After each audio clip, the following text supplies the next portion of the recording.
ಮತಿ ಕೆಡಿಸಿರುವ ಸಾಧು ನಿಜ ಗುಣಿಗೆ ಮಡಿಯುವೇನು. ನಿಜವನ್ನರಿಸುವ ಶ್ರೀ ನಿಜ ಗುಣಿಯ ಗ್ರಂಥವನು ನಿಜವಾಗಿ ಬೇಡಿ ನಿಜ ದೋಳ್ಮನ ಮುಳಗಿಸುವ ಸುಜನರಿಗೆ ನಿತ್ಯ ನೆನೆಸುವೇನು. ಬದ್ಧ ಜೀವರಿಗೆಲ್ಲ ಅದ್ವೈತ ಬೋಧಾದಿ ಶುದ್ಧರನ್ನಾಗಿ ಗೈದಾಸಿ ಜಡಿಸಿದ್ದ ಸಿದ್ಧಾರೂಢರಿಗೆ ಬಾಳ ಬಲ ವೇದಾಂತಕ್ಕೆ ಸರಿ ಬಾಳ ಗರ್ಜನೆ ಕೇಳು ತನಕ ಬಾಳ ಕೂಗುತ್ತಲಿಪ್ಪವೇ ಶಾಸ್ತ್ರವೆಂಬುವ ನರಿಗಳು. ಬಾಳ ಶಕ್ತಿಯ ಶುಂವ ಗರ್ಜನೆ ಬಾಳ ಕೇಳಿದ ಬಳಿಕ ಕೂಗವು ಬಾಳ ಕೇಳಲು ಬೇಕು ವೇದಾಂತೆಂಬ ಶಾಸ್ತ್ರವನ್ನು. ಗುರು ಬ್ರಹ್ಮ ಗುರುರ್ವಿಷ್ಣು ಗುರುರ್ದೇವೋ ಮಹೇಶ್ವರ ಗುರು ಸಾಕ್ಷಾತ್ ಪರಬ್ರಹ್ಮ ತಸ್ಮೈ ಶ್ರೀ ಗುರವೇ ನಮಃ. ತಸ್ಮೈ ಶ್ರೀ ಗುರವೇ ನಮಃ. ಜಗದಾದಿ ಜಗದ್ಗುರು ಶ್ರೀ ಸಿದ್ಧಾರೂಢರ ಪಾದಕ್ಕೆ ದೀರ್ಘದಂಡ ಪ್ರಣಾಮಗಳನ್ನು ಸಲ್ಲಿಸುತ್ತ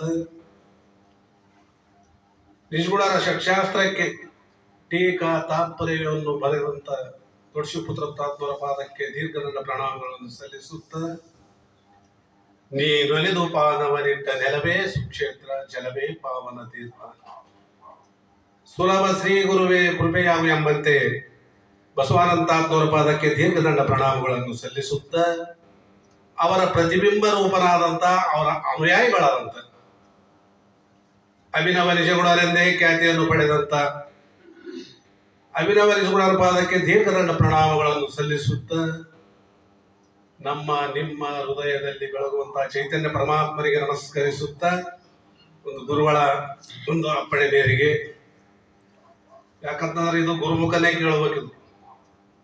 ನೋಡ್ರಲ್ಲಿ, ಗುರುವರನ ಒಲವಿಲ್ಲದವರಿಗೆ ನನ್ನೋದರು ದೊರೆಯಲರಿಯದು ಸೌಮ್ಯ ಜ್ಞಾನ.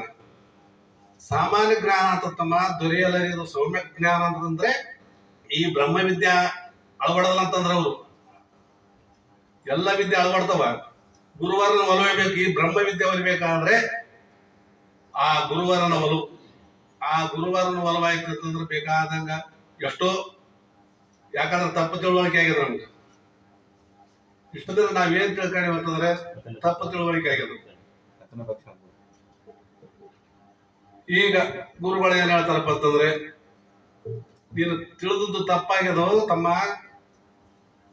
ಈಗ ಈಗ ಗುರುವಚನ ವೇ ಸ್ಮೃತಿ, ಗುರುವಚನವೇ ಸ್ಮೃತಿ, ಗುರುವಚನವೇ ಆಗಮ ಪುರಾಣ, ಗುರುವಚನವೇ ಮೋಕ್ಷ ಗತಿಯೇತು. ಈಗ ನಾನು ಹೇಳಕತ್ತೀರಿ ಅಂತಾರ ಅವರು ಗುರುಗಳು. ನೀನು ತಿಳಿದದ್ದು ತಪ್ಪದ, ಆ ಪರಬ್ರಹ್ಮ ಸ್ವರೂಪನೇ ನೀನಿದ್ದಿ. ನಿನಗೆ ಎಲ್ಲೇ ಅದು ಬಂಧನೇ ಇಲ್ಲ. ಅದಕ್ಕಲ್ಲಿ ಇಂದಿನ ನಿನಗಾದ ಬಂಧನ ಘನವಾದ ಅಧ್ಯಾಸದಿಂದಲೇ ಆಗ್ಯದ ನಮ್ಗೆ.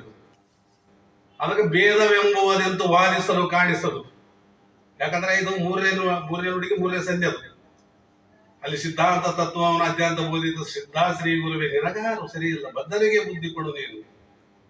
ಅದಕ್ಕೆ ಜಗವೆಂದರೆ ಏನಿಲ್ಲ, ಫಸ್ಟಿಗೆ ಜಗತ್ತಿಟ್ಟು ಬಿಡದಲ್ಲಿ. ಇಲ್ಲಿ ಜಗತ್ತು, ಜೀವ, ಶಿವ, ಈ ಮೂರೇ ಗ್ರಂಥ ಮುಗಿತಾನೆ ಅದನ್ನೇ ಹೇಳ್ತದೆ.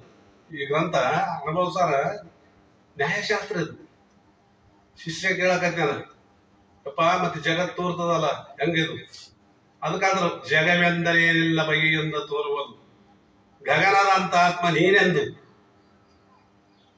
ನೀನ್ ಹೆಂಗಿದ್ದೆ ಅಂತಂದ್ರೆ ಆಕಾಶ ಹೆಂಗದ ಪರಿಪೂರ್ಣ ಅದ. ಆ ಆಕಾಶದ ತಿಳಿ ಅಂತವ್ರಿ ನೀರೇ ಅಷ್ಟು ಪರಿಪೂರ್ಣ ಇರ್ಬೇಕಂತಾರ. ಅದಕ್ಕ ಇದನ್ನ ನಾವು ಗುರುಮುಖಲಿಂದಲೇ ಕೇಳಬೇಕು. ಅದಕ್ಕೆ ಅವರದು ಅರಿದು ಆಚರಿಸುವವನ ಆಚರಣೆ ಬ್ರಹ್ಮಮಯ, ಅರಿಯದವನ ಆಚರಣೆ ಮಾಯಾಮಯ. ಅಲ್ಲಾರ್ದ ಒಂದು ಆಚರಣೆ ಹೆಂಗಂತಂದ್ರೆ ಮಾಯಾಮಯ. ಅದೇ ಗುರುಮುಖದಿಂದ ಕೇಳಿದ್ರೆ ಬ್ರಹ್ಮಮಯ ಆಗ್ತದೆ. ಅದಕ್ಕ ಅರಿಯಬೇಕು ಶ್ರೀ ಗುರುಮುಖದಿಂದ. ಯಾರಿಂದ ಅರಿಬೇಕಿದು?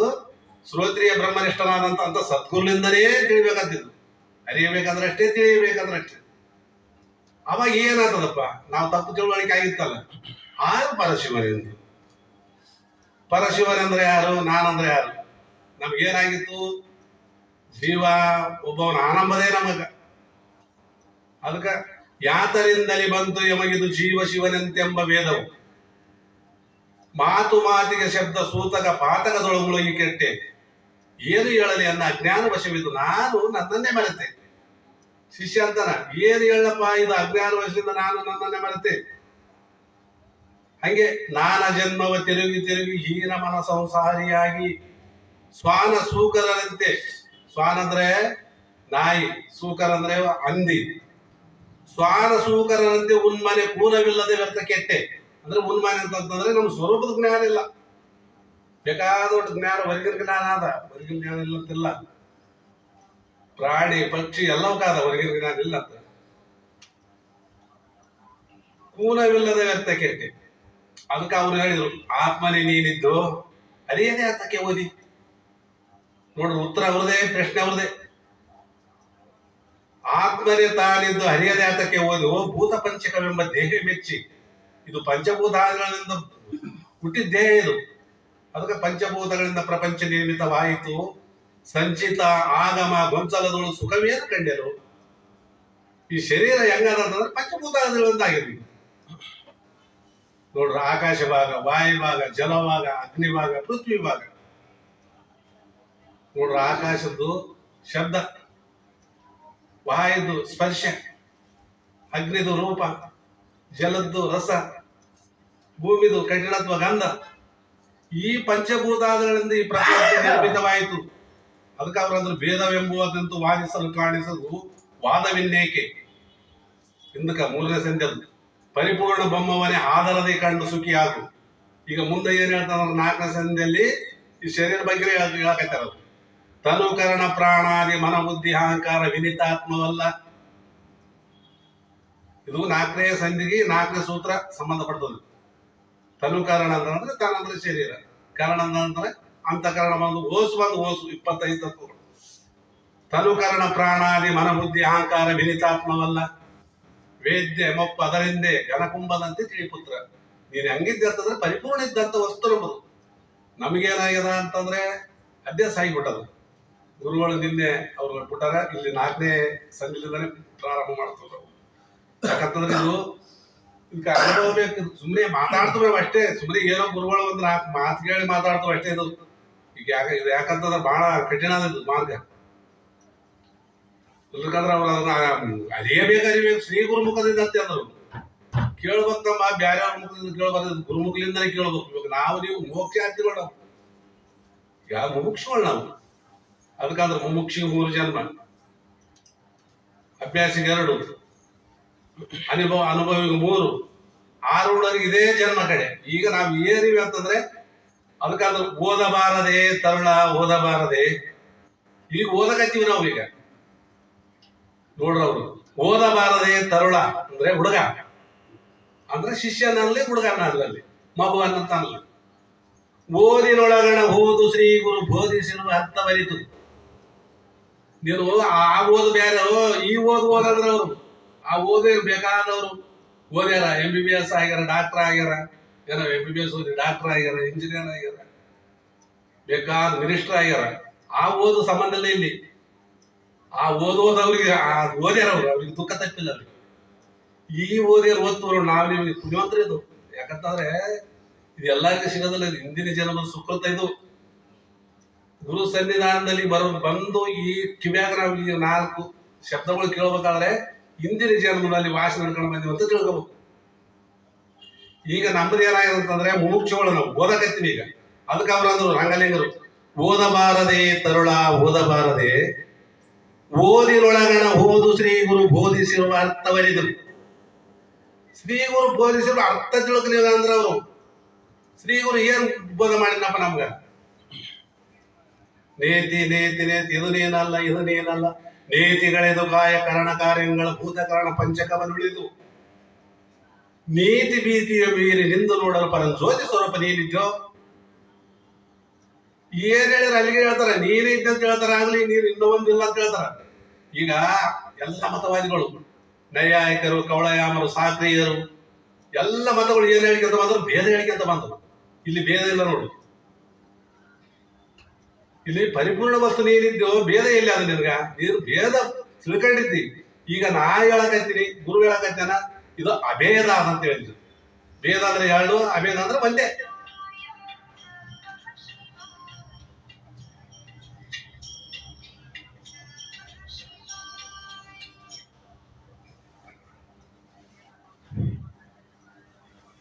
ಅದಕ್ಕ ಓದಬಾರದೆ ತರುಳ ಓದಬಾರದೆ, ಓದಿನೊಳಗಣ ಓದು ಶ್ರೀ ಗುರು ಬೋಧಿಸಿರುವ ಅರ್ಥವರಿತು.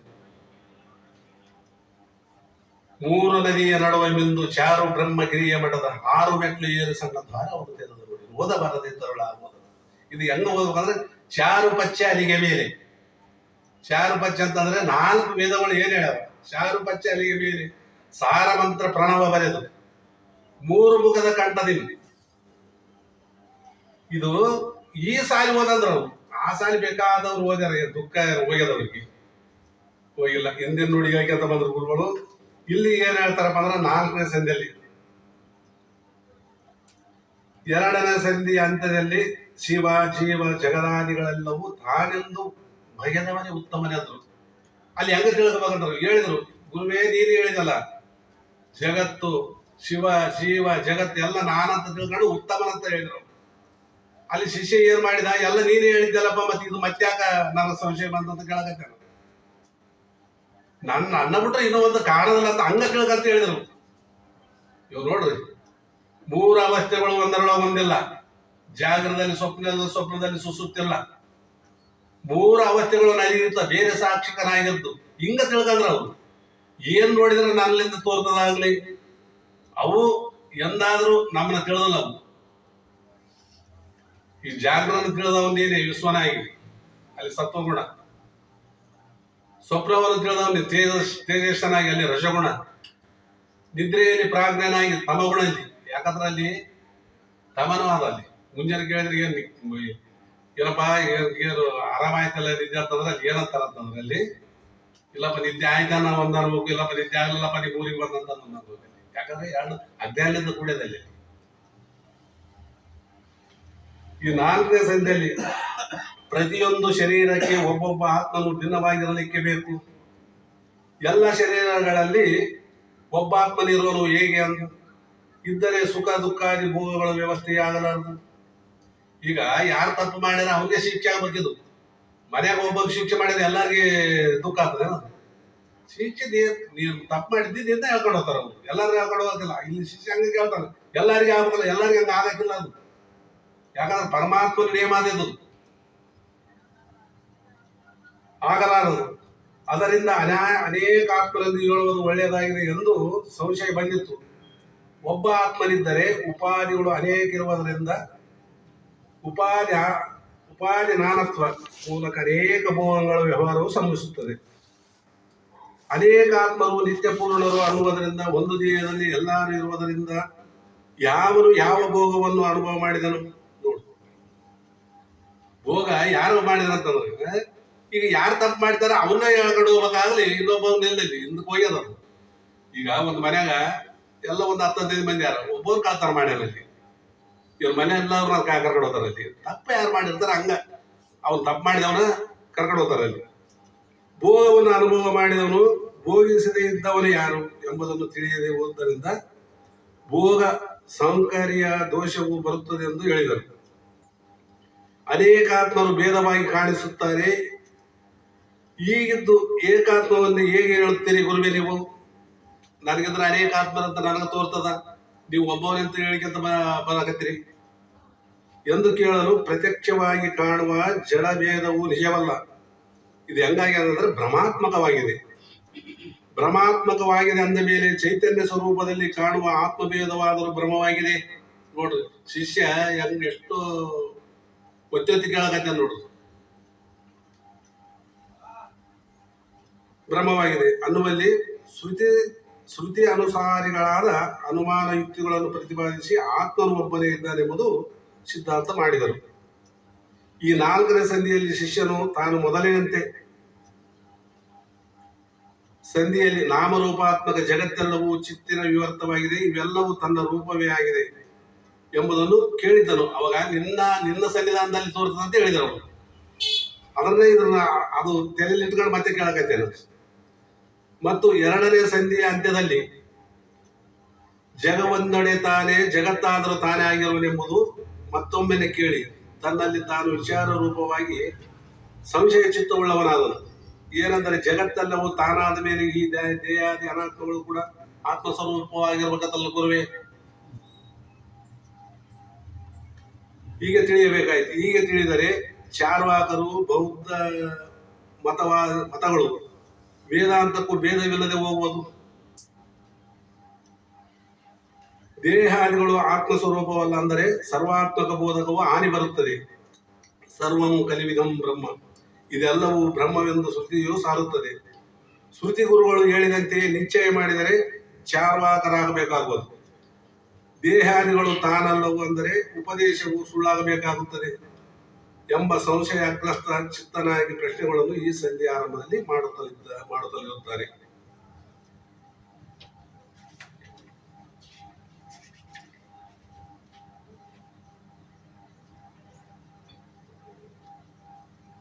ಈ ಸಂಧಿಯಲ್ಲಿ ಅನ್ನಮಯ ಕೋಶ ಮೊದಲುಗೊಂಡು ಅಲ್ಲಿ ಅನ್ನಮಯ ಕೋಶ, ವಿಜ್ಞಾನಮಯ ಕೋಶ, ಮನೋಮಯ ಕೋಶ, ಪ್ರಾಣಮಯ ಕೋಶ, ಆನಂದಮಯ ಕೋಶ, ಊಟದ ಹೇಳ್ಕೊಂತ ಬರ್ತಾರೆ. ಈಗ ಅದಕ್ಕೆ ತನುಕರಣ ಪ್ರಾಣಾದಿ ಮನೋಬುದ್ಧಿ ಅಹಂಕಾರ ವಿನೀತಿ ಆತ್ಮಲ್ಲ ಅಂತ ಇವಾಗ ಶರೀರ ಬಗ್ಗೆ ಹೇಳ್ಕೊಂತ ಬರಕತ್ತಾರೆ ಗುರುಗಳು.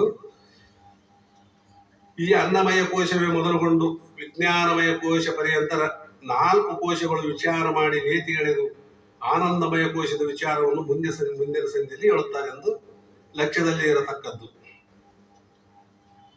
4 ಈ 5 2 ಸಂಧಿಗಳಲ್ಲಿ ತೊಂಪದದ ವಾಚ್ಯ ಪಂಚಕೋಶ ವಿವೇಕವನ್ನು ಮಾಡಿ ನೇತಿಗೆಳೆದು ತೊಂಪದದ ಲಕ್ಷ್ಯ ರೂಪ ಆತ್ಮಸ್ವರೂಪವನ್ನು ಬೋಧಿಸುವರು. ಅದರಿಂದ 4ನೇ ಸಂಧಿಯ ಆರಂಭದ ಪ್ರಥಮ ಸೂತ್ರದಲ್ಲಿ ಶಿಷ್ಯನು ತನಗೆ ಬಂದ ಸಂಶಯವನ್ನು ಗುರುಗಳಿಗೆ ತಿಳಿಸುತ್ತಲಿದ್ದಾನೆ. ಏ ಗುರುದೇವ, ತಾವು ಮೊದಲು ನನಗೆ ಜಗವೆಲ್ಲವೂ ತಾನೇ ಆಗಿರುವೆನೆಂದು ಹೇಳಿದ್ರಿ. ಮೊದಲು ಜಗತ್ತೆಲ್ಲ ನಿನ್ನ ಸ್ವರೂಪ ಅಂತ ಹೇಳಿದ್ರಿ ಅಲ್ಲ ಗುರುವೇ, ಅದು ಹೆಂಗಂತ ಕೇಳಕತ್ತಾರೆ. ಹೇಳಿದಿರಿ. ಈಗ ಹೇಳಿದ ಮೇಲೆ ನನಗೆ ದೃಶ್ಯವಾಗಿ ತೋರುವ ದೇಹ ಮೊದಲು ಅಹಂಕಾರವೇ ಕಡೆಯಾಗಿರುವ ಅನಾತ್ಮಗಳಿಗೆ ಆತ್ಮಸ್ವರೂಪವೆಂದು ಅಂಗೀಕಾರ ಮಾಡಲಿಕ್ಕೆ ಬೇಕಾಗುತ್ತದೆ ಎಂದು ತಿಳಿಸುತ್ತಲಿರುತ್ತಾನೆ. ಶಿಷ್ಯ ಕೇಳಕತ್ತೇನೆ. ಇಲ್ಲಿ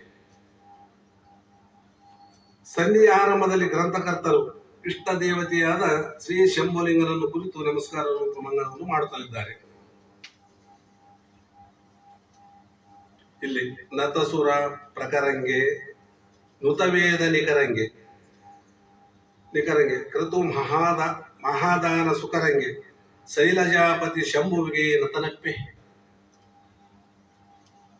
ಪಾರ್ವತಿಗೆ ನತನಪ್ಪೆ ಅಂತ ಈ ಗ್ರಂಥದಲ್ಲಿ ಹೇಳ್ತಾರೆ. ಅದಕ್ಕೆ ಅಲ್ಲಿ ಪಾರ್ವತಿ ಬ್ಯಾರೆ ಎಲ್ಲ ಶಕ್ತಿ ಒಂದೇ ಅದಲ್ಲಿ. ಯಾಕಂತಂದ್ರೆ ಅಲ್ಲಿ ಭೇದನೇ ಇಲ್ಲ. ಅಲ್ಲಿ ಮಾಯಾಂಶ ಇರ್ಬೋದು, ಆದ್ರೆ ಅಲ್ಲಿ ವಿಚಾರ ಮಾಡಿ ನೋಡಿದ್ರೆ, ಯಾಕಂತಂದ್ರೆ ಶರ್ಪಭೂಷಣರು ಇಲ್ಲಿ ಮಾಯಾಂಶ ಅಂತಂದ್ರೆ ಅಲ್ಲಿ ತಪ್ಪಾಗ್ತದಲ್ಲಿ. ಯಾಕಂತಂದ್ರೆ ಅಲ್ಲಿ ಏನಂದಾರ, ಪುರುಷನಲ್ಲ ನಾರಿ ಅಲ್ಲ ಧನುಜನಲ್ಲ ಮನುಷ್ಯನಲ್ಲ. ಅಲ್ಲಿ ಸ್ತ್ರೀ ಅಂತಂದ್ರೆ ದೇಹ ದೃಷ್ಟಿಲಿಂದ ಶರೀರ ದೃಷ್ಟಿಲಿಂದ ಹೇಳ್ಬೇಕಾಗ್ತದ. ಆಗ್ಲಿ ಆತ್ಮ ದೃಷ್ಟಿಲಿಂದ ಸ್ತ್ರೀಯಲ್ಲಿ ಒಂದೇ ಆದ, ಪುರುಷನಲ್ಲಿ ಒಂದೇ ಚೈತನ್ಯ ಎಂಬುದು ಒಂದೇ ಆದಲ್ಲಿ. ಅದಕ್ಕೆ ಅವರು ಪುರುಷನಲ್ಲ ನಾರಿ ಅಲ್ಲ ಧನುಜನಲ್ಲ ಮನುಜನಲ್ಲ ತರುಣನಲ್ಲ ವೃದ್ಧನಲ್ಲ ಮರುವೆ ಹರಿವೆ ಇಲ್ಲವೇ. ಮರುವೆ ಹರಿವೆ ಇಲ್ಲ ಅಂತ. ಯಾಕಂದ್ರೆ ಮರುವಿಗೆ ಸಾಕ್ಷಿ ಅವನೇ, ಅರಿವಿಗೆ ಸಾಕ್ಷಿ ತಾನೇ. ಇಲ್ಲಪ್ಪ ನಾನು ತಿಳಿಲ್ಲಪ್ಪ ಮೊನ್ನೆ ಅಂತಂದ್ರೆ ತಿಳಿದ ಹೇಳ್ತದಂತಾರೆ ಊರುಗಳು. ಅವರು ತಿಳಿದಿಲ್ಲ ಅಂಬವರು ನೀನು ಮಾತಾಡಿದಾಗ ನಮ್ಗೆ ಗೊತ್ತಾಗ್ತದಂತಾರ. ಅವ್ರು ತಿಳಿದಿಲ್ಲ ಅಂಬವರು ತಿಳಿದೇ ಹೇಳ್ತಿದ್ದು, ತಿಳಿದದ್ದು ಹೇಳ್ತಿದ್ದು, ತಿಳಿಯಾರ್ದನು ಹೇಳ್ತಿದ್ದಿ. ಯಾಕಂದ್ರೆ ಎರಡಕ್ಕೆ ಸಾಕ್ಷಿ ನೀನೇ ಐತಿ. ಅರೆದಿದ್ದ ಮರಿವೆಯ ಕಳೆದು ತಾನು ಮರೆದಿದ್ದ ತನ್ನ ಮೊದಲ ಅರಿವೆಯ ತಿಳಿದು ಅರಿವು ಮೀರಿ ಒಳೆದು. ಇಲ್ಲಿ ಮರಿವಿಗೆ ತಾನೇ ಸಾಕ್ಷಿ, ಅರಿವಿಗೆ ತಾನೇ ಸಾಕ್ಷಿ. ಮುಂದ ಯಾಕಂತಂದ್ರೆ ಇದು ಕಠಿಣ ಅದ. ಮುಂದ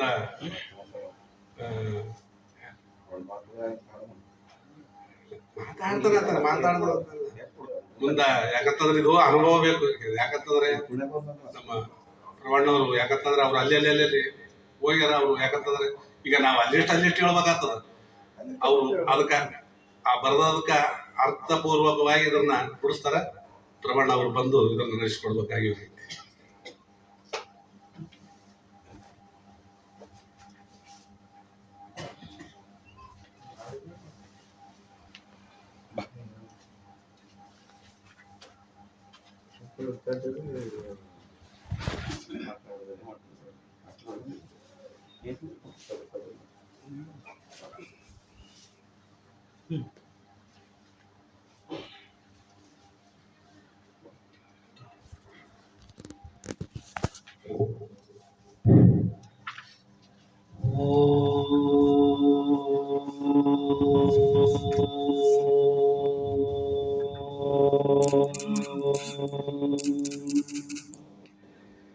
गुरु ब्रह्मा गुरु विष्णु गुरुदेव महेश्वर गुरु साक्षात् परब्रह्म तस्मै श्री गुरुवे नमः. परम पूज्य सद्गुरु ಶ್ರೋತ್ರಿಯ ಬ್ರಹ್ಮನಿಷ್ಠರು ಶ್ರೀ ಅಭಿನವ ನಿಜಗುಣ ಅಪ್ಪಂಗಳ ಶ್ರೀಚರಣ ಕಮಲಗಳಲ್ಲಿ ದೀರ್ಘದಂಡೋತ್ ಪ್ರಣಾಮಗಳನ್ನು ಸಮರ್ಪಿಸುತ್ತಾ, ಪರಮ ಪೂಜ್ಯರು ಶ್ರೋತ್ರಿಯ ಬ್ರಹ್ಮನಿಷ್ಠರು ಬ್ರಹ್ಮಲೀನರಾದ ಸದ್ಗುರು ಶ್ರೀ ಬಸವಾನಂದಾಜಿಯವರ ಶ್ರೀಚರಣ ಕಮಲಗಳನ್ನು ಎನ್ನ ಹೃದಯ ಮಂದಿರದಲ್ಲಿ ಸ್ಥಾಪಿಸಿಕೊಂಡು, ಜಗತ್ತೊಂದರು ಸಾಕ್ಷಾತ್ ಪರಶಿವನ ಅವತಾರಿಗಳಾದ ಸದ್ಗುರು ಶ್ರೀ ಸಿದ್ಧಾರೂಢ ಮಹಾಸ್ವಾಮಿಗಳ ಹಾಗೂ ಶ್ರೀ ಆರೂಢ ಜ್ಯೋತಿ ಶಿವಪುತ್ರ ಮಹಾಸ್ವಾಮಿಗಳ ಶ್ರೀ ಚರಣ ಕಮಲಗಳಲ್ಲಿ ದೀರ್ಘದಂಡ ಪ್ರಣಾಮಗಳನ್ನು ಸಮರ್ಪಿಸುತ್ತಾ, ಇಲ್ಲಿರುವಂಥ ಸರ್ವ ಶರಣರಿಗೂ ಅನೇಕ ಶರಣಾರ್ಥಿಗಳನ್ನು ಸಮರ್ಪಿಸುತ್ತಾ, ಇಂದಿನ ಶಾಸ್ತ್ರವನ್ನು ಮುಂದುವರಿಸೋಣ. ನಡೆದಿರುವಂಥ ಶಾಸ್ತ್ರ ಶ್ರೀಮನ್ ನಿಜಗುಣ ಯೋಗಿಗಳ ವಿರಚಿತವಾದಂಥ ಅನುಭವಸಾರ ಎನ್ನುವ ಗ್ರಂಥದ 4ನೆಯ ಸಂಧಿಯ 1ನೆಯ ಸೂತ್ರದ 2ನೆಯ ನುಡಿ ಇಂದಿನ ಆಧಾರದ ವಿಷಯವಾಗಿರುವಂಥದ್ದು. ಈ ಒಂದು ಸಂಧಿಯಲ್ಲಿ ಇಲ್ಲಿಯ ಪರ್ಯಂತರ ಹೇಳಲ್ಪಟ್ಟಂಥ ವಿಷಯದಂತೆ ಯಾವ 3ನೆಯ ಸಂಧಿಯಲ್ಲಿ ಪ್ರಶ್ನೆಯನ್ನು ಮಾಡಿದಂಥ ಶಿಷ್ಯನಿಗೆ ಜಗವೆಂದೊಡಂ ತಾನೇ ಜಗದೀಶನೆಂದೊಡಂ ತಾನೇ ಜಗದಾತ್ಮರೆಲ್ಲರೂ ತಾನೆಂದು ಬಗೆವಾತನೇ ಉತ್ತಮನು ನೋಡ ಅಂತ 2ನೇ ಸಂಧಿಯ ಕೊನೆಯ ಸೂತ್ರದಲ್ಲಿ ನಿರೂಪಣೆ ಮಾಡಿದರು. ಅನೇಕ ಆತ್ಮರು ಉಂಟು ಅನ್ನುವಂಥ ವಿಚಾರವನ್ನು ತಲೆಯಲ್ಲಿ ಇಟ್ಕೊಂಡಿರುವಂಥ ಶಿಷ್ಯನಿಗೆ 3ನೇ ಸಂಧಿಯಲ್ಲಿ ಅನೇಕ ಆತ್ಮರು ಇಲ್ಲ, ಒಬ್ಬ ಆತ್ಮನೇ ಇರುವನು ಅಂತ ಅನೇಕ ಯುಕ್ತಿ ಪ್ರಮಾಣ ಸ್ವಾನುಭವಗಳಿಂದ ನಿರೂಪಣೆ ಮಾಡ್ತಾ ಬಂದರು. ಇರುವಂಥ ಒಬ್ಬನ ಆತ್ಮನಾದ ಬಳಿಕ ಒಬ್ಬನಿಗೆ ಇರುವಂಥ ಭೋಗ ಇನ್ನೊಬ್ಬನಿಗೆ ಇರಬೇಕು ಅಂತ ಸಂಶಯದಿಂದ ಕೂಡಿದಂಥ ಶಿಷ್ಯನಿಗೆ ಭೋಗ ಸಾಂಕರ್ಯ ದೋಷ ಅಂದರೆ ಒಬ್ಬರು ಭೋಗ ಇನ್ನೊಬ್ಬರಿಗೆ ಹೇಳಬೇಕಾಯ್ತಲ್ಲ ಅಂತ ದೋಷ ಬರ್ತದ ಅಂತ ವಿಚಾರ ಮಾಡಿದಂಥ ಶಿಷ್ಯನಿಗೆ ಅದು ಉಪಾಧಿ ವಶದಿಂದ ಆಗಿದೆ ಹೊರತು ಆತ್ಮನಲ್ಲಿ ಭೋಗವೂ ಇಲ್ಲ ಅಂತ ನಿರೂಪಣೆ ಮಾಡ್ತಾ ಬಂದರು. ಇದನ್ನು ಕೇಳಿದಂಥ ಶಿಷ್ಯ ಪುನಃ ಅಲ್ಲಿ ಸಂಶಯವನ್ನು ಮಾಡಿ, ಒಬ್ಬನೇ ಆತ್ಮ ಅಂದ ಬಳಿಕ ಎಲ್ಲವೂ ಬ್ರಹ್ಮ ಸ್ವರೂಪ ಅಂತ ನೀವು ಶ್ರುತಿ ಪ್ರಮಾಣದಿಂದ ಹೇಳಿದೆ. ಏನು ಸರ್ವಂ ಖಲ್ವಿದಂ ಬ್ರಹ್ಮ ನೇಹ ನಾಸ್ತಿ ಕಿಂಚನಂ ಅಂತ ಇವೆಲ್ಲ ಶ್ರುತಿಯ ಪ್ರಮಾಣಗಳು. ಈ ಪ್ರಮಾಣ ಕೊಟ್ಟು ನೀವು ಒಬ್ಬನೇ ಆತ್ಮನಿದ್ದಾನೆ ಅಂತ ಹೇಳಿದಾಗ, ಕಾಣುವಂಥ ಸರ್ವವು ಆತ್ಮಸ್ವರೂಪನೇ ಅಂತ ನೀವು ಹೇಳಿದಾಗ, ನನಗೆ ದೋಷ ಏನು ಕಾಣ್ತದಂದರೆ ಇಲ್ಲಿ ಎಲ್ಲವೂ ಆತ್ಮಸ್ವರೂಪ ಅಂದ ಬಳಿಕ ಮತ್ತು ಶರೀರ ಮೊದಲು ಮಾಡಿಕೊಂಡು ಅಹಂಕಾರ ಪರ್ಯಂತರ ಇವೆಲ್ಲವೂ ಅನಾತ್ಮ ವಸ್ತುಗಳು ಕೂಡ ಆತ್ಮ ಅಂತಲೇ ನೀವು ಕರಿಬೇಕಾಗ್ತದ. ಯಾಕಂದರೆ ಕಾಣದೆಲ್ಲ ಆತ್ಮ ಬ್ರಹ್ಮಸ್ವರೂಪ ಅಂತ ನೀವೇ ಹೇಳಿರಿ, ಹೀಗೆಂದು ತಿಳಿದವನೇ ಉತ್ತಮ ಅಂತನೂ ಹೇಳಿರಿ. ಎಲ್ಲವೂ ಬ್ರಹ್ಮಸ್ವರೂಪ ಅಂತ ತಿಳಿದವನೇ ಉತ್ತಮ ಅಂತ ಹೇಳಿದಾಗ ಮತ್ತು ನನಗೆ ಇದು ಕಾಣ್ತದ, ಅದಕ್ಕೆ ನಾ ಇದಕ್ಕೆ ಬ್ರಹ್ಮ ಅಂತೀನಿ, ನೀ ಹೌದು ಅಂತ ನೀವು ಒಪ್ಪಿದರೆ, ಇದ್ರ ಪೂರ್ವದಲ್ಲಿ ಚಾರ್ವಾಕರು ಅದೇ ಹೇಳ್ತಾರೆ. ಚಾರ್ವಾಕರು ಅದೇ ಹೇಳ್ಯಾರಿಲ್ಲ, ಶರೀರವೇ ಆತ್ಮ ಅಂತ ಕರೆದಾರ ಅವರು, ಮರಣವೇ ಮೋಕ್ಷ, ಇಲ್ಲಿರೋ ಸುಖ ಭೋಗಗಳು ಏನು ಅನುಭವ ಅದೇ ಸ್ವರ್ಗ ಸುಖ ಅಂತ ಅವ್ರು ತಿಳಿದಾರ. ಮತ್ತು ಅವ್ರ ಮತಕ್ಕೂ ನಿಮ್ಮ ವೇದಾಂತ ಮತಕ್ಕೂ ಏನು ವ್ಯತ್ಯಾಸನೇ ಇಲ್ದಂಗೆ ಆಯ್ತಲ್ಲ. ಮತ್ತು ಅವ್ರ ಸಿದ್ಧಾಂತನೇ ನೀವು ನಿರೂಪಣೆ ಮಾಡಿದಂಗೆ ಆಯ್ತಲ್ರಿ ಗುರುಗಳೇ ಅಂತ ಶಿಷ್ಯನ ಪ್ರಶ್ನೆಯನ್ನು ಕೇಳಿ,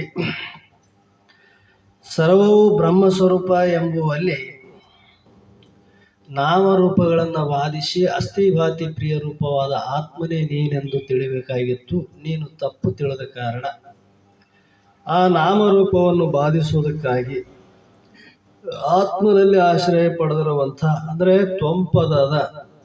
ತ್ವಂಪದದ ವಾಚಾರ್ಥಗಳಾದಂಥ ಶರೀರ ಇಂದ್ರಿಯಾದಿಗಳನ್ನು ಬಾಧೆಪಡಿಸಿ ಆ ತ್ವಂಪದಕ್ಕೆ ಲಕ್ಷ್ಯ ರೂಪನಾಗಿರುವಂಥ ಸಾಕ್ಷಿ ಚೇತನವೇ ನೀ ಇದ್ದಿ, ಅದೇ ಆತ್ಮ ಸ್ವರೂಪ ಅಂತ ಈ ಒಂದು ಸಂಧಿಯಲ್ಲಿ ಪ್ರಾರಂಭ ಮಾಡಿಕ ಅಂತ ಬಂದ.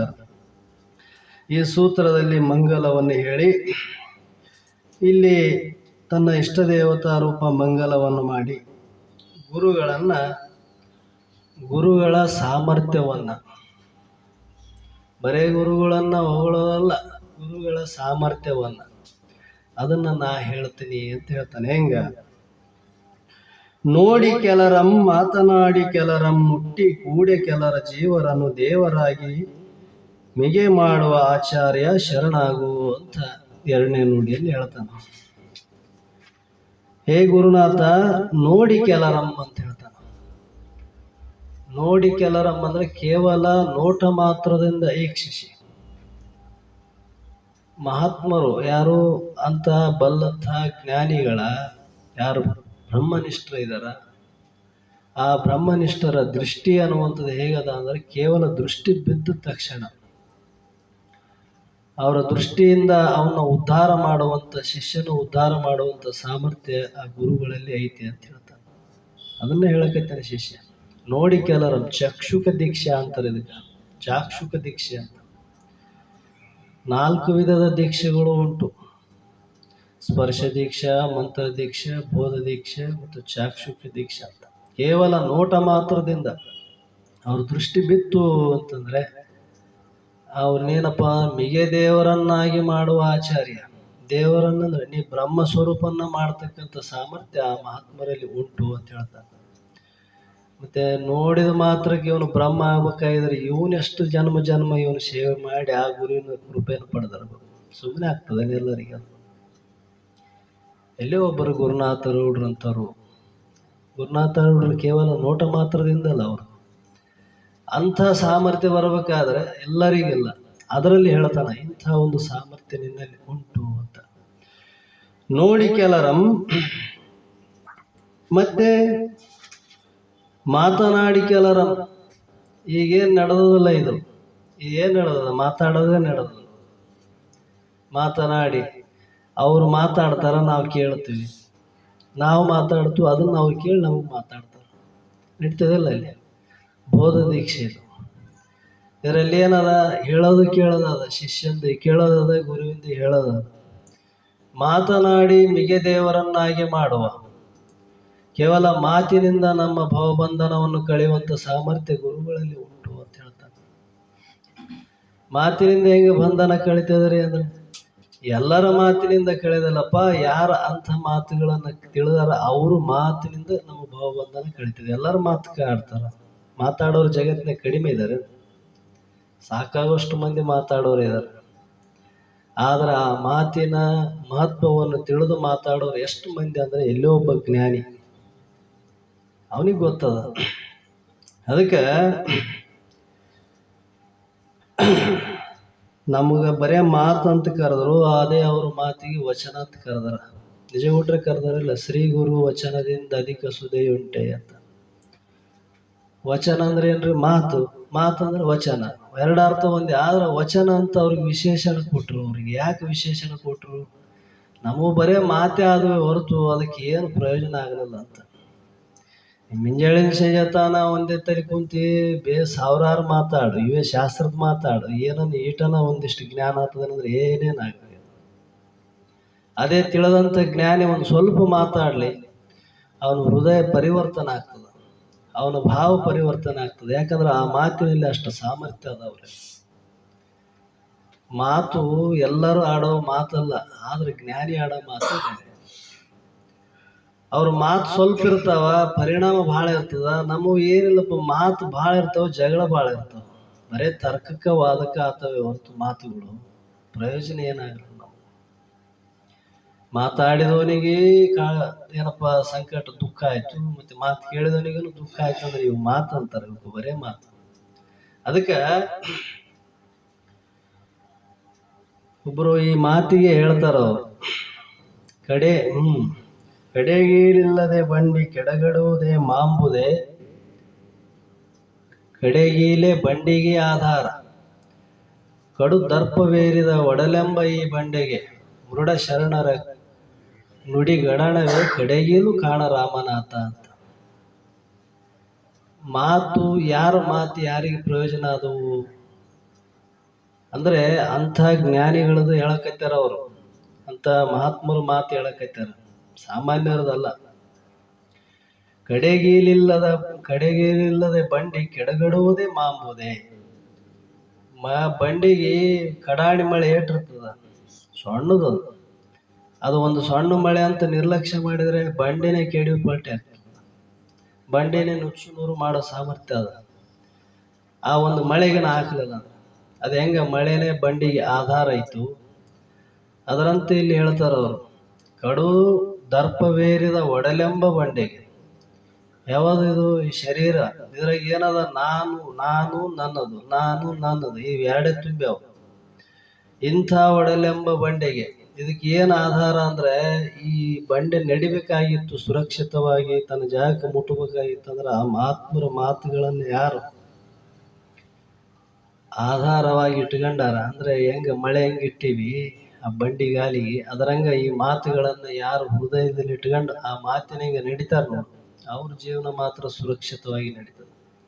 ಉಳಿದವರೆಲ್ಲ ದುಪ್ಪು ಬೀಳದೆ. ಮಾತು ಎದಕ್ಕೂ ಕೆಲಸಕ್ಕೆ ಬರೋದಿಲ್ಲ ಅಂತಲ್ಲ, ಬರ್ತಾವ. ಯಾರ ಮಾತನ್ನು ನಾವು ಯಾವ ರೀತಿಯಿಂದ ಕೇಳಬೇಕು ಅವಾಗ ಅದು ಬರ್ತದೆ, ಪರಿಣಾಮ ಆಗ್ತದೆ. ಅದಕ್ಕೆ ಮೃಡ ಶರಣರ ನುಡಿಗಡಣವೇ, ಅವ್ರ ನುಡಿ ಅಂದ್ರೆ ಮಾತೆ ಈ ಬಂಡಿಗೆ ಮಳೆ ಹಂಗ ಆಧಾರ, ಅವ್ರ ಹಂಗೆ ಈ ಬದುಕು ಅಂದ್ರೆ ಈ ಜೀವನಕ್ಕೆ ಈ ಶರೀರ ತೊಟ್ಟು ಬಂದಿವಲ್ಲ, ಮಾನವ ಶರೀರ, ಇಂಥ ಶ್ರೇಷ್ಠ ಜನ್ಮಕ್ಕೆ ಬಂದಾಗ ಈ ಜನ್ಮದ ಸಾರ್ಥಕತೆ ಮಾಡಿಕೋಬೇಕಾಗಿತ್ತಂದ್ರೆ ಅವ್ರ ಮಾತೆಂಬ ಮಳೆಯನ್ನು ಯಾರು ನಾವು ಹೃದಯದಲ್ಲಿ ಹಾಕಿಡಿ ಅವ್ರು ಮಾತ್ರ ಸುರಕ್ಷಿತವಾಗಿ ಇರಬಲ್ಲರು ಅಂತ. ಅದಕ್ಕೆ ಮಾತು ಅಂದ್ರೆ ಎಲ್ಲರೂ ಮಾತಾಡ್ತಾರೆ, ಮಾತಿನಿಂದ ಏನು ಪ್ರಯೋಜನ? ಅದಕ್ಕೆ ಕೆಲರ ಮಾತನಾಡಿ ಕೆಲರ ಮುಟ್ಟಿ ಸ್ಪರ್ಶ ದೀಕ್ಷಾ ಅಂತಾರ. ಮುಟ್ಟಿ ಅಂದ್ರೆ ಸ್ಪರ್ಶ ದೀಕ್ಷಾ, ಸ್ಪರ್ಶ ಮಾಡೋದ್ರಲ್ಲಿ ಸಾಮರ್ಥ್ಯ ಅದ. ಮತ್ತೆ ಮಹಾತ್ಮರು ಮತ್ತೆ ಎಲ್ಲರೂ ಸ್ಪರ್ಶ ಮಾಡ್ತೀವಲ್ರಿ, ಹೌದು ಎಲ್ಲರೂ ಮಾಡ್ತೀವಿ, ಆ ಸಾಮರ್ಥ್ಯ ಇರ್ತದೆ ಎಲ್ಲರಲ್ಲಿ. ನಮ್ಮದು ಹೆಂಗದ? ಚರ್ಮ ಸ್ಪರ್ಶ ಐತಿ, ಚರ್ಮ ಬುದ್ಧಿ ಇಟ್ಕೊಂಡು ಸ್ಪರ್ಶ ಮಾಡ್ತೀವಿ. ಮಹಾತ್ಮರು ಚರ್ಮ ಬುದ್ಧಿ ಇಲ್ಲ ಅವರಲ್ಲಿ. ನಮ್ದು ಹೆಂಗ ಚರ್ಮ ದೇಹ ಬುದ್ಧಿ ಇಟ್ಕೊಂಡು ಕೇಸಿ ನಾವು ಸ್ಪರ್ಶ ಮಾಡ್ತೀವಿ. ಮಹಾತ್ಮರದ್ದು ದೃಷ್ಟಿ ಹಂಗಲ್ಲ, ಅವ್ರ ದೃಷ್ಟಿನೇ ಬೇರೆ ಇರ್ತದೆ. ಅದಕ್ಕಾಗಿ ಮುಟ್ಟಿ ಕೂಡಿ ಕೆಲ ಜೀವರನ್ನು ದೇವರಾಗಿ ಮಿಗೆ ಮಾಡುವ ಆಚಾರ್ಯ ಶರಣಾಗು ಅಂತ ಹೇಳ್ತಾನೆ. ಮತ್ತೆ ಯಾರು ಗುರು? ಇವನಿಗೆ ಶರಣ ಆಗ್ಬೇಕು, ಏನು ಇವನು ಗುರುವಿಗೆ ಶರಣ ಆಗ್ಬೇಕು? ಇಲ್ಲಿ ಶರಣಾಗು ಅಂತ ನಮ್ಮ ಶರಣಾಗು ಅಂದ್ರೆ ಏನು? ಗುರುವನೇತಿಗೆ ಬಂದು ಶರಣ ಆಗ್ಬೇಕೇನಿತ? ಹಂಗಲ್ಲ, ನಾನು ನಿಮಗೆ ಶರಣಾಗಿದ್ದೇನೆ ಅಂತ ಅದರ ಅರ್ಥ. ಅಲ್ಲಿ ಗುರುಗಳೇ, ಇಂತಹ ಸಾಮರ್ಥ್ಯವುಳ್ಳಂಥ ಸದ್ಗುರುಗಳೇ, ನಾನು ನಿಮ್ಮನ್ನು ಕುರಿತು ಶರಣಾಗತನಾಗಿದ್ದೇನೆ ಅಂತ ಇಲ್ಲಿ ಶಿಷ್ಯ ಕೇಳಿ ಇಲ್ಲಿ ಹೇಳ್ತಾನೆ. ಮತ್ತೆ 2ನೇ ನುಡಿಯಲ್ಲಿ 3ನೇ ನುಡಿಯಲ್ಲಿ, ದೇವ ಚಿತ್ತೈಸು ಮುನ್ನಾವ ಯುಕ್ತಿಯಿಂ ಈ ವಿಶ್ವವೆಲ್ಲವ ಅರಿವೆಂದು ಹೇಳಿದನು ಭಾವದಿಂ ನೋಡಲದು ಸತ್ಯ. ದೇವ ಚಿತ್ತೈಸು, ದೇವ ಅಂದ್ರೆ ಸದ್ಗುರುನಾಥನೇ, ಹೇ ಪರಮಾತ್ಮ ಸ್ವರೂಪನಾದಂಥ ಸದ್ಗುರುನಾಥನೇ ಕೇಳು. ಚಿತ್ತೈಸು ಅಂದ್ರೆ ಏಕಾಗ್ರದಿಂದ ಆಲಿಸು. ಗುರುಗಳಿಗೆ ನೀವು ನನ್ನ ಮಾತನ್ನು ಏಕಾಗ್ರದಿಂದ ಆಲಿಸ್ರಿ. ಯಾಕಂದ್ರೆ ನನಗೆ ಬಂದ ಸಂಶಯ ನಿವೃತ್ತಿ ಆಗ್ಬೇಕಾಗಿತ್ತಂದ್ರೆ ನನ್ನ ಸಂಶಯ ಏನಂಬುದನ್ನು ನಿಮಗೆ ಮೊದಲು ಗೊತ್ತಾಗಬೇಕು, ಆಮೇಲೆ ನನ್ನ ಸಂಶಯ ನೀವು ಕಳಿತೀರಿ. ಅದಕ್ಕೆ ನನ್ನ ಮಾತನ್ನು ಕೇಳ್ರಿ. ಮೊದಲು ಆವ ಯುಕ್ತಿ, ಅನೇಕ ಯುಕ್ತಿಗಳಿಂದ ತಾವು ಪೂರ್ವದಲ್ಲಿ 1ನೇ ಸಂಧಿಯಲ್ಲಿ, ಮುನ್ನ ಅಂದ್ರೆ ಪೂರ್ವ ಸಂಧಿಯಲ್ಲಿ, ಮೊದಲು ಓದುವಲ್ಲ ಇಂದಿನ 3ನೇ ಸಂಧಿಯಲ್ಲಿ, ಯುಕ್ತಿಯಂ ಈ ವಿಶ್ವವೆಲ್ಲವೂ ಅಂದ್ರೆ ಈ ಜಗತ್ತೆಲ್ಲವೂ ಅರಿವೆಂದು, ಅರಿವು ಅಂದ್ರೆ ಆ ಬ್ರಹ್ಮವೆಂದು ತಾವು ಉಪದೇಶ ಮಾಡಿದಿರಿ. ಏನು ಕಾಣ್ತದ ತಮ್ಮ ಅದೆಲ್ಲ ಬ್ರಹ್ಮ ಸ್ವರೂಪ ಅಂತ ನೀವು ಹೇಳಿದಿರಿ. ನಾ ಕೇಳಿದ ಅನುಭವದಿಂದ ಅಂದ್ರೆ ಅನುಭವದಿಂದ ನೋಡಲು ವಿಚಾರಿಸಲು ಅದು ಸತ್ಯ, ಅದು ನಿಜವಿರುತ್ತದೆ. ನಿಮ್ಮ ಯುಕ್ತಿ ಪ್ರಮಾಣಗಳಿಂದ ಅದು ಸತ್ಯ. ನೀವು ಕೊಟ್ಟಂತ ದೃಷ್ಟಾಂತ ಯುಕ್ತಿಗಳು ಏನು ಪ್ರಮಾಣಗಳು ಕೊಟ್ಟಿವೆ ಅದರಿಂದ ಸತ್ಯ ಅದ. ಆದ್ರೆ ಈಗ ನನಗೆ ಸಂಶಯ ಏನೈತಿ ಅಂತಂದ್ರೆ, ಆದೋಡೆ ಈ ದೇಹ ಮೊದಲಾದವೆಲ್ಲವೆಂ ಬೋಧವಾದವೆನಬಹುದು. ಅದನ್ನೊಪ್ಪಲು ಲೋಕಾಯತಾದಿ ಮತವಾಗುದಿಹುದೆಂತು ಪ್ರಶ್ನೆ ಮಾಡ್ತಾರೆ. ನೀವು ಹೇಳಿದ ಯುಕ್ತಿ ಪ್ರಮಾಣಗಳಿಂದ ವಿಚಾರ ಮಾಡಿದ್ರೆ ಸತ್ಯ ಅದ. ಆದ್ರೆ ನೀವು ಹೇಳೋ ಮಾತಿನಲ್ಲಿ ಅದು ಸತ್ಯ ಅಂತ ಒಪ್ಪಿಕೊಂಡ್ರೆ, ನೀವು ಹೇಳಿದಂತ ಸೂತ್ರ ಪ್ರಕಾರ ನಾವು ಒಪ್ಪಿಕೊಂಡ್ರೆ ಈ ದೇಹಾದಿಗಳೆಲ್ಲವು ನೀವೇನಂದ್ರೆ ಎಲ್ಲ ಕಾಣೋದೆಲ್ಲ ಬ್ರಹ್ಮ ಸ್ವರೂಪ ಐತೆ ಅಂತ ಹೇಳಿರಲ್ಲ. ನಾ ಅದನ್ನೇ ಕೇಳ್ತೀನಿ. ಈ ಕಾಣುವಂತ ನಾಮರೂಪಾತ್ಮಕ ಜಗತ್ ದೇಹ ಐತಲ್ಲ, ಪ್ರತಿಯೊಂದದಕ್ಕೆ ದೇಹ ಅದ. ಎಲ್ಲವೂ ಜೀವರಾಶಿಗಳೇ ಅನೇಕ ವಿಧ ದೇಹಗಳಿದೆ. ಎಲ್ಲ ದೇಹಾದಿಗಳಲ್ಲಿಯೂ ಆತ್ಮ ಸ್ವರೂಪಗಳೆಂದು ಅವು ಆತ್ಮಸ್ವರೂಪ ಅಂತಾನೆ ತಿಳಿಬೇಕು ನೋಡು. ಯಾಕಂದ್ರೆ ಅವು ಮತ್ತೆ ಎಲ್ಲ ಬ್ರಹ್ಮ ಅಂದಾಗ ಮತ್ತೆ ಅದು ಬ್ರಹ್ಮ ಅಂತ ಅನ್ಬೇಕಾಗ್ತದ. ಅದಕ್ಕೆ ನನ್ನ ಈ ಸಂಶಯ ಐತೆ. ಹೀಗೆ ಅಂಗೀಕಾರ ಮಾಡಿದರೆ ಇರ್ಲು ತಮ್ಮ ಅದು ಬ್ರಹ್ಮ ಅಂತ ತಿಳ್ಕಂತ ನೀವು ಹೇಳಿದರೆ, ನಿಮ್ಮ ಮಾತು ಒಪ್ಪಿದರೆ, ಈ ಮೊದಲಾದ ಚಾರ್ವಾಕರು ಅಂದ್ರೆ ಪೂರ್ವದಲ್ಲಿ ಬರ್ತಕ್ಕಂಥವ್ರು. ಚಾರ್ ಅಂದ್ರೆ ನಾಲ್ಕು, ವಾಕ್ ಅಂದ್ರೆ ಮಾತು, ನಾಲ್ಕೇ ಮಾತು. ಅವರು ನಾಲ್ಕು ಮಾತಿನಾಗ ಮೋಕ್ಷ ಹೇಳ್ತಕ್ಕಂಥವ್ರು. ಅವರು ದೇಹಾದಿ ಇಂದ್ರಿಯ ಮನಬುದ್ಧಿಯಾದಿಗಳು ಆತ್ಮಸ್ವರೂಪವೆಂದು ತಿಳಿದಿರುವರು. ಅವ್ರು ತಿಳ್ಕೊಂಡಾರ. ಈಗ ಅವರಂತೆ ಈ ಮತವನ್ನು ನಾವು ಸ್ವೀಕಾರ ಮಾಡಿದಂತಾಗುವುದು. ಅವ್ರ ಮಾತೆ ನಾವು ಸತ್ಯ ಅಂತ ಒಪ್ಪಬೇಕಾಗ್ತದಲ್ಲ. ಮತ್ತೆ ಈ ವೇದಾಂತಕ್ಕೆ ಬಂದು ಏನು ಪ್ರಯೋಜನ ಆಯ್ತು? ಇದನ್ನು ಕೇಳೋದ್ರಿಂದ ಏನು ಲಾಭ ಆಯ್ತು? ನೀವು ಹೇಳಿದಂಗೆ ಕೇಳಿದರೆ. ಅದಕ್ಕಾಗಿ ಅರಿವೆಲ್ಲವನು ಮುನ್ನ ಅರಿವಿದ ಅರ್ಥಗಳನ್ನು ತೊರೆಯಬೇಕಾಯಿತು. ಗುರುವರಿಯ ನೀವೇ ಇದನ್ನು ಅರಿವೆಂದು ನಮಿಸಿದನು ಸೋನು. ನೀವು ಹೇಳಿದ ಪ್ರಕಾರ ಅರಿವು ಅಂದ್ರೆ ಆ ಚಿದ್ರೂಪ ಅಲ್ಲವೆಂದು ಹೇಳಿದರೆ, ನೀವು ಮುನ್ನ ಹೇಳಿದ ಅಲ್ಲಪ್ಪ ತಮ್ಮ ಅದು ಆತ್ಮ ಸ್ವರೂಪ ಅಲ್ಲ ಅಂತ ನೀವು ಹೇಳಿದರೆ, ನೀವು ಮೊದಲು ಬ್ರಹ್ಮ ಸ್ವರೂಪ ಎಲ್ಲ ಕಾಣೋದಂತ ಹೇಳಿದ್ರಲ್ಲ. ಈಗ ಅಲ್ಲ ತಮ್ಮ ಅದು ಬ್ರಹ್ಮ ಸ್ವರೂಪ ಅಲ್ಲ ಅಂತ ನೀವು ಹೇಳಿದರೆ, ನೀವು ಹೇಳಿದ ಅರ್ಥಗಳೆಲ್ಲ ಬಿಡಬೇಕಾಗ್ತದ. ನೀವು ಮೊದಲು ಹೇಳಿದಂಥ ಸೂತ್ರಗಳು ಎಲ್ಲವೂ ವ್ಯರ್ಥ ಆಗ್ಬೇಕಾಗ್ತದ. ಇದಕ್ಕೇನು ಹೇಳ್ತೀರಿ ಅಂತ ನಾ ತೊರೆಯಬೇಕಾಯ್ತು, ಬಿಡಬೇಕಾಗುವುದು. ಅದನ್ನ ಬಿಡ್ಬೇಕಾಗ್ತದ ನೋಡಿ. ನೀವು ಹೇಳಿದ ಪ್ರಕಾರ ಏನು ಶ್ರುತಿ ಪ್ರಮಾಣ ಕೊಟ್ಟು ಹೇಳಿದ್ರಿ, ಪರಿಪೂರ್ಣವಾದ ಬ್ರಹ್ಮ ಒಂದೇ ಐತೆ, ಆ ಬ್ರಹ್ಮ ಸ್ವರೂಪ ಜಗತ್ತೈತೆ ಅಂತ ನೀವು ಹೇಳಿದ ಅರ್ಥ ಅದನ್ನು ಬಿಡಬೇಕಾಗ್ತದೆ ಗುರುಗಳೇ. ಅದಕ್ಕೆ ನೀವೇ ಇದನ್ನ ನನಗೆ ತಿಳಿಯುವಂಗ ಹೇಳ್ರಿ ಅಂತ ಹೇಳ್ತಾರೆ. ಅಂದ್ರೆ ನನ್ನ ಬುದ್ಧಿಗೆ ತಿಳಿಯುವ ರೀತಿಯಲ್ಲಿ ನೀವು ಅದಕ್ಕೆ ಉಪದೇಶವನ್ನು ಮಾಡ್ರಿ ಅಂತ ಇಲ್ಲಿ ಪ್ರಶ್ನೆ ನಿರೂಪಣೆ ಸೂತ್ರ 1ಕ್ಕೆ ತ್ರಿವಿಧಿ 5ಕ್ಕೆ ಅಂತ ಒಂದು ಸೂತ್ರ ಇಲ್ಲಿ ಹೇಳಿದೆ. ಹೀಗೆ ಕೇಳಿದಂತ ಶಿಷ್ಯನಿಗೆ ಅಲ್ಲಿ ಉಪಾಧಿ ಹೇಳ್ತಾರ ಗುರುಗಳು 2ನೇ ಸೂತ್ರದಲ್ಲಿ, ನಾಮರೂಪಗಳೆಲ್ಲವಂ ಮಿಥ್ಯೆ ಎಂದು ತಿಳಿಯ ಮಹಾಸಂವಿತ್ನಲ್ಲಿ ತೋರ್ಪ. ಸರ್ವಾತ್ಮಕ ಬೋಧೆಯಿಂದ ನೀನು ಇದು ಕಾಣದೆಲ್ಲವೂ ಬ್ರಹ್ಮಸ್ವರೂಪ ಅಂತ ಗುರುಗಳು ಹೇಳಿದರು. ಅದನ್ನ ತಿಳಿಲಿಲ್ಲ. ಈಗ ನೇತ್ಯಾತ್ಮಕ ಬೋಧೆಯನ್ನು ಉಪದೇಶ ಮಾಡ್ತಾರೆ. ಹೆಂಗ ಇವೆರಡು ಬೋಧೆ ಅವಶ್ಯಕತೆ ಇರ್ತಾವ. ಒಬ್ಬ ಭಯಗ್ರಸ್ತನಾದಂಥ ದಾರಿ ಹಿಡಿದು ಹೋಗುವಂತ ಒಬ್ಬ ವ್ಯಕ್ತಿ ಭಯಗ್ರಸ್ತನಾದ ಅಂದ್ರೆ ದಾರಿಯಲ್ಲಿ ಹಂಚ್ಕೊಂಡ. ತಾನು ತುಳಿದಂತ ಒಂದು ಹಗ್ಗವನ್ನು ನೋಡಿ ಹಾವಿನ ಭಯವನ್ನು ಮಾಡಿಕೊಂಡು ನಡಗಕತ್ತಿದ. ಅದನ್ನ ನೋಡಿದಂತ ಇನ್ನೊಬ್ಬ ವ್ಯಕ್ತಿ ಅವನಿಗೆ ಉಪದೇಶ ಮಾಡಿದ, ನೋಡ್ತಮ್ಮ ನೀ ತುಳಿದದ್ದು ಹಾವಲ್ಲ ಅಂದ. ನೀ ತುಳಿದದ್ದು ಹಾವಲ್ಲ, ಅದು ಹಗ್ಗ ಅಂತ ಹೇಳಲ್ಲ. ನೀ ತುಳಿದದ್ದು ಹಾವಲ್ಲ ತಮ್ಮ ಅಂತ. ಯಾವಾಗ ಅದು ಹಾವಲ್ಲ ಅಂದಾಗ ಅವನಿಗೆ ಅಷ್ಟ್ರ ಮೇಲೆ ಅಂದ್ರೆ ಇದು ಹಗ್ಗ ಇರಬಹುದು ಅಂತ ಅವನು ತಿಳ್ಕೊಂಡ. ಇನ್ನೊಬ್ಬನಿಗೆ ಉಪದೇಶ ಮಾಡಿದ ಅದೇ ರೀತಿ. ಅವನಿಗೆ ಏನಂತ ಉಪದೇಶ ಮಾಡಿದ? ನೀ ತುಳಿದ ಹಗ್ಗ ಐತೆ ತಮ್ಮ ಅದು ಅಂತ ಹೇಳಿದ. ಅಂದ್ರೆ ಅವ ಹಾವಲ್ಲ ಅಂತ ಅವನಿಗೆ ತಿಳ್ಕೊಂಡಿಲ್ಲ. ನಾ ತುಳಿದ ಹಗ್ಗ ಐತೆ ಅಂದಾಗ ಇದು ಸರ್ವಾತ್ಮಕ ಬೋಧೆ. ಇರುವುದೆಲ್ಲವೂ ಬ್ರಹ್ಮ ಸ್ವರೂಪವೇ ಅಂತ ಹೇಳಿದಾಗ ಅಲ್ಲಿ ಹಾವಲ್ಲ ಅಂತ ತಿಳಿದು ಅದನ್ನ ಬಾಧಿಸಿ ಇದು ಇರುವುದೇ ಹಗ್ಗ ಅಂತ ತಿಳಿದ್ರೆ ಇದು ಸರ್ವಾತ್ಮಕ ಬೋಧೆ. ಈಗ ಇಲ್ಲಿ ನೇತ್ಯಾತ್ಮಕ ಬೋಧದಲ್ಲಿ ಏನಂದ್ರೆ ಅದು ಹಾವಲ್ಲ ತಮ್ಮ ಇರೋದೇ ಹಗ್ಗ ಅಂತ ತಿಳಿಯೋದೇನದ ಅದು ನೇತ್ಯಾತ್ಮಕ ಬೋಧೆ. ಅದರಂಗೆ ಇಲ್ಲಿ ನಾಮರೂಪಗಳನ್ನ ಬಾಧಿಸಿ ಅಸ್ಥಿವಾತಿ ಪ್ರಿಯ ರೂಪವಾದಂಥ ಆತ್ಮಸ್ವರೂಪ ಒಂದೇ ಸತ್ಯ ಅದ, ಈ ನಾಮರೂಪಗಳು ಮಿಥ್ಯೆ ಇದಾವ, ಹೀಗೆ ತಿಳಿ ನೀನು ಅಂತ ಈ ಸೂತ್ರದಲ್ಲಿ ಹೇಳ್ತಾರೆ.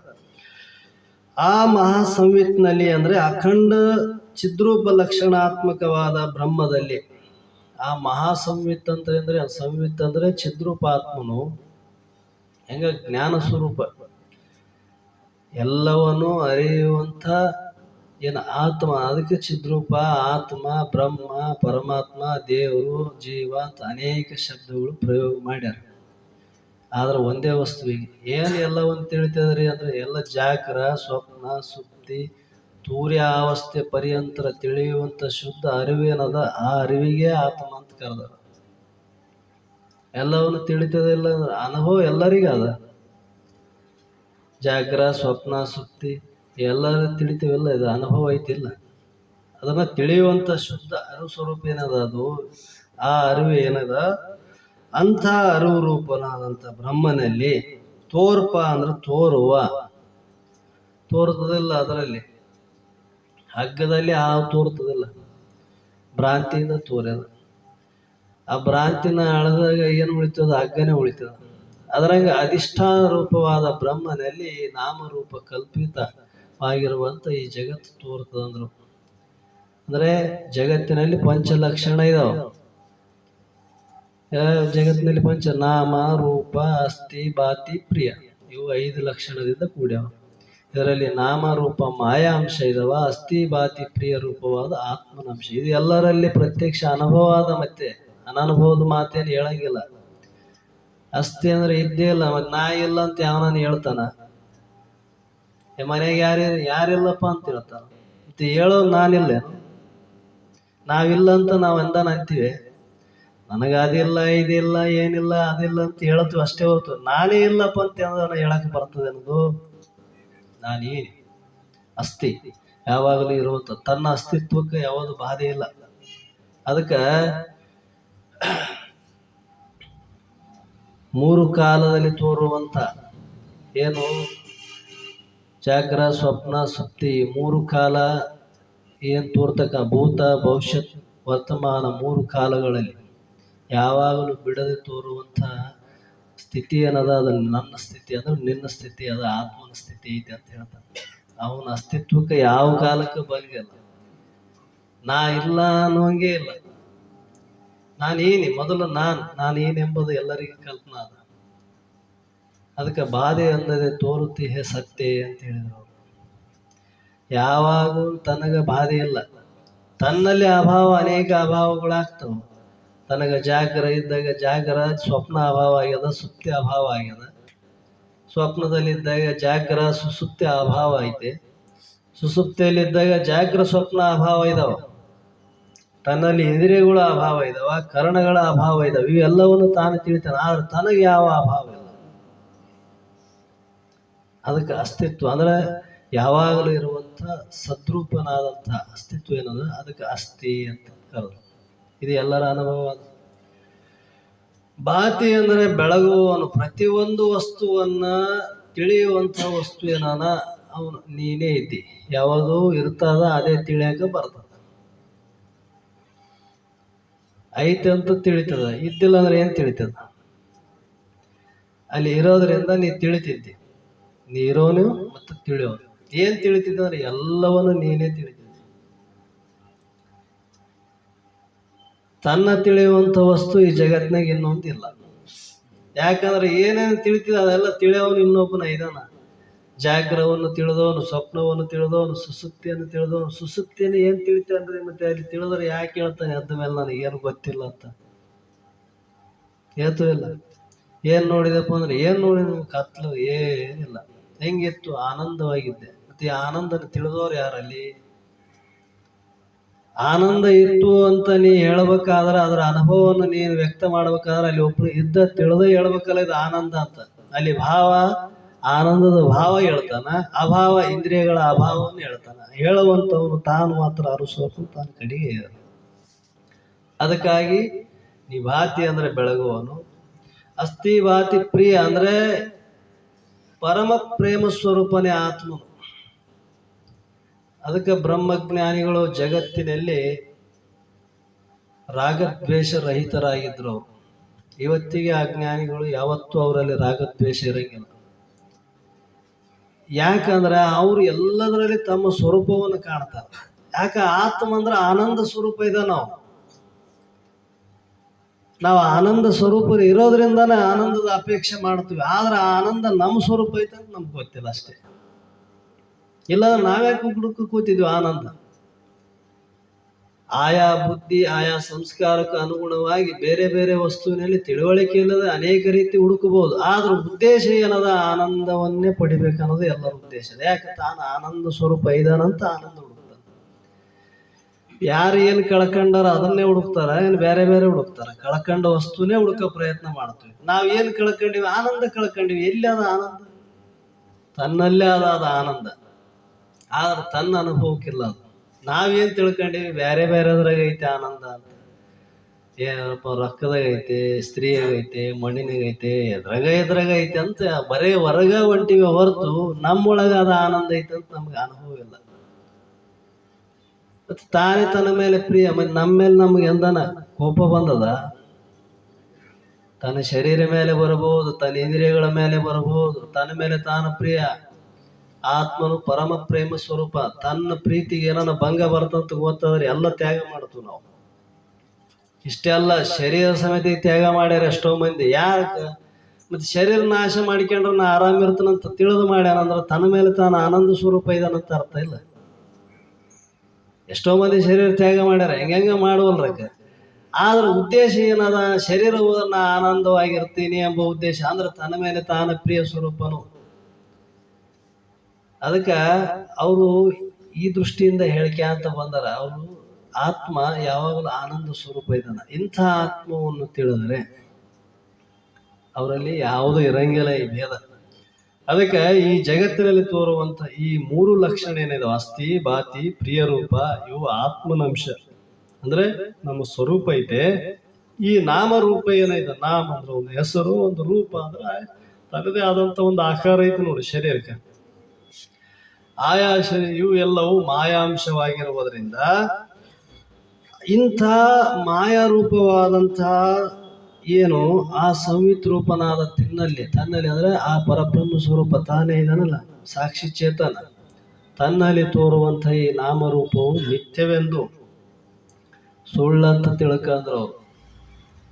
ಸುಳ್ಳಂದ್ರೆ ಇರಬಾರ್ದಲ್ರಿ ಅಲ್ಲಿ ಅಂತ ನಾವಂತೀವಿ. ಸುಳ್ಳಂತಂದ ಮೇಲೆ ಇರಬಾರ್ದು. ಶಾಸ್ತ್ರಕಾರರ ದೃಷ್ಟಿಯೇನು ಸುಳ್ಳು ಅಂದ್ಮೇಲೆ ತೋರ್ಲೇಬಾರ್ದಂತಲ್ಲ, ತೋರಿದ್ರು ಕೂಡ ಅದು ಇರೋದಲ್ಲ ಅಂತ ಹೇಳೋದು ಅವ್ರ ದೃಷ್ಟಿ. ಕಪ್ಪೆ ಚಿಪ್ಪಿನಲ್ಲಿ ಬೆಳ್ಳಿ 3 ಕಾಲದಲ್ಲಿ ಸುಳ್ಳು ಐತೆ ಇಲ್ಲ? ಐತೇನದು? ಯಾವಾಗ ನೋಡಿದಾಗ ನಮ್ ಬೆಳ್ಳಿ ಅಂತ ಅನಿಸಿದಾಗ ಆದ್ರೂ ಅಲ್ಲಿ ಬೆಳ್ಳಿ ಐತೇನಂದ್ರೆ ಇಲ್ಲೇ ಇಲ್ಲ. ಆದ್ರೆ ತೋರೋದು ಬಿಟ್ಟದೇನೋ ತೋರೋದು. ನೀ ತಿಳಿದಾಗ ಐತೇನೋ? ತಿಳಿದಾಗೂ ಇಲ್ಲ. ನೀ ತಿಳಿದೇ ಇದ್ದಾಗೂ ಇಲ್ಲ ಅದು. ಆದರೆ ತೋರೋದು ಮಾತ್ರ ಬಿಟ್ಟಿಲ್ಲ. ಅದ್ರಾಗ ಈ ಆತ್ಮನಲ್ಲಿ ಪ್ರತೀತಿ ಆಗ್ತದಂದ್ರು ಅವರು, ಈ ದೇಹ ಪ್ರತೀತಿ ಆಗ್ತದ. ಪ್ರತೀತಿ ಆದ್ರೂ ಕೂಡ ಅದು ಮಿಥ್ಯ ಅಂತ ನೀನು ನಿಶ್ಚಯ ಮಾಡು. ಈ ರೀತಿಯಿಂದ ಕೇಳು. ಸೂನು ಕೇಳ ಜಗಂ ತಾನಾತ್ಮನೆಂಬುದಕ್ಕ ನಾಮರೂಪಗಳ ತೋರಿಕೆ ಖುಷಿ ಎಂಬುದೇ ನಿಶ್ಚಿತಾರ್ಥವೆನಬೇಕು. ಸೂನು ಅಂದ್ರೆ ಕೇಳು ಮಗನೇ, ಆಲಿಸು ಅಂದ್ರೆ ಹೇ ಶಿಷ್ಯನ ಉಪಾಧಿಯಲ್ಲಿರುವಂತಹ ಶಿಷ್ಯನೇ ಕೇಳು. ಆ ಜಗಂ ಅಂದ್ರೆ ಆ ಜಗತ್ತು ತಾನಾತ್ಮನೆಂಬುದಕ್ಕೆ, ಅದು ಆತ್ಮ ಸ್ವರೂಪವೆಂದು ಹೇಳೋದಕ್ಕೆ ಆ ನಾಮರೂಪಗಳ ತೋರಿಕೆ. ನಾವು ಆತ್ಮ ಸ್ವರೂಪ ಅಂತ ಹೇಳಿವಿ, ಜಗತ್ತು ಬ್ರಹ್ಮ ಸ್ವರೂಪ ಐತಿ ಅಂತ ಹೇಳಿವಿ. ಜಗತ್ತಂದ್ರೆ ಏನು? ಅನೇಕ ಜೀವಕೋಟಿಗಳು ಏನು ತೋರ್ತಾವ ಸಮೂಹ, ಅದಕ್ಕೆ ಜಗತ್ತು ಜಗತ್ತು ಅಂತ ಕರೆದಾರ. ಅಲ್ಲಿ ಏನು ಬಾಧ ಮಾಡಿ ನೋಡು ಅಂದ್ರೆ ನಾಮರೂಪವನ್ನು ಬಾಧಿಸಿ ನೋಡು, ಚೈತನ್ಯ ದೃಷ್ಟಿಯಿಂದ ನೋಡಿದ್ರೆ ಅದು ಬ್ರಹ್ಮ ಸ್ವರೂಪನೇ ಐತೆ. ಅದನ್ನ ಹೇಳ್ಯಾರ ಆಚಾರ್ಯರು. ಶ್ಲೋಕಾರ್ಧನೆ ಪ್ರವಕ್ಷ್ಯಾಮಿ ಯದುಕ್ತಂ ಗ್ರಂಥಕೋಟಿವಂ ಬ್ರಹ್ಮ ಸತ್ಯ ಜಗನ್ಮಿಥ್ಯ ಜೀವೈವ ನಾ ಬ್ರಹ್ಮ ಪರಹ ಅಂತ ಹೇಳಿದ್ರು. ಕೋಟಿ ಕೋಟಿ ವೇದಾಂತ ಗ್ರಂಥಗಳನ್ನ ನೀ ಅಧ್ಯಯನ ಮಾಡು, ಕೇಳು. ಎರಡೇ ಮಾತು ಹೇಳ್ಯದ ವೇದಾಂತದಲ್ಲಿ. ಏನು ಹೇಳ್ಯದ? ಕೋಟಿ ಕೋಟಿ ವೇದಾಂತ ಗ್ರಂಥಗಳು ತೆಗಿರಿ, ಅದರಲ್ಲಿ ಎರಡೇ ಮಾತು ಹೇಳ್ಯದ. ಏನು? ಬ್ರಹ್ಮ ಸತ್ಯ ಅದ, ಜಗತ್ತು ಮಿಥ್ಯ ಅದ. ಆ ಜೀವ ಬೇರೆ ಯಾರಲ್ಲ, ಅವನೇ ಬ್ರಹ್ಮ ಸ್ವರೂಪ ಇದಾನ ಅಂತ ಹೇಳ್ಯಾರ ಅವರು. ಚೈತನ್ಯ ದೃಷ್ಟಿಯಿಂದ ಹೇಳಿದ್ರು, ಏನು ಆತ ಶರೀರ ದೃಷ್ಟಿಯಿಂದ ಹೇಳ್ಯಾರ? ಚೈತನ್ಯ ದೃಷ್ಟಿಯಿಂದ ಹೇಳ್ಯಾರ. ಮತ್ತೆ ಅದರಂಗ ಇಲ್ಲಿ ನಾ ಏನು ಹೇಳಕತ್ತೀನಿ ಅಂದ್ರೆ, ಹೇಳೋದಕ್ಕೆ ಆ ನಾಮರೂಪ ತೋರಿಕೆ, ಆ ನಾಮರೂಪಗಳು ಪ್ರತೀತಿಯು ಖುಷಿ ಎಂಬುವುದೇ, ಸುಳ್ಳನ್ನುವಂಥ ಮಾತೆ ಸುಳ್ಳೆಂದು ತಿಳಿಯುವುದೇ ನಿಶ್ಚಿತಾರ್ಥವೆನ್ನಬೇಕು ಅಂದ್ರೆ, ಹೀಗೆ ಇದೇ ನಿಜವಾದ ಅರ್ಥವೆಂದು ತಿಳಿಬೇಕು ಅಂದ್ರು. ಅದನ್ನ ಸೇರಿಸಿ ಹಿಡ್ಕೊಂಡೆ ಅಂದ್ರೆ ಮತ್ತೆ ಚಾರ್ವಾಕರ ಸಂಪ್ರದಾಯಕ್ಕೆ ಹೋಗ್ಬೇಕಾಗ್ತದೆ. ಅವ್ರು ಹೇಳಿದ್ದೆ ಒಪ್ಪಬೇಕಾಗ್ತದೆ. ನಾವು ಹಂಗೆ ಹೇಳಿಲ್ಲ. ಆವರಣಗಳು ಬಂಗಾರವೆಂದರೆ ತೆರೆ ನೊರೆಗಳು ಜಲವು ಅಂದರೆ ಅಲ್ಲಿ ನಾಮರೂಪಗಳನ್ನು ಬಾಧಿಸಿ. ಆಭರಣವು ಬಂಗಾರವೆಂದರೆ ಮತ್ತೆ ಅನೇಕ ಆಭರಣಗಳು ಇದಾವ.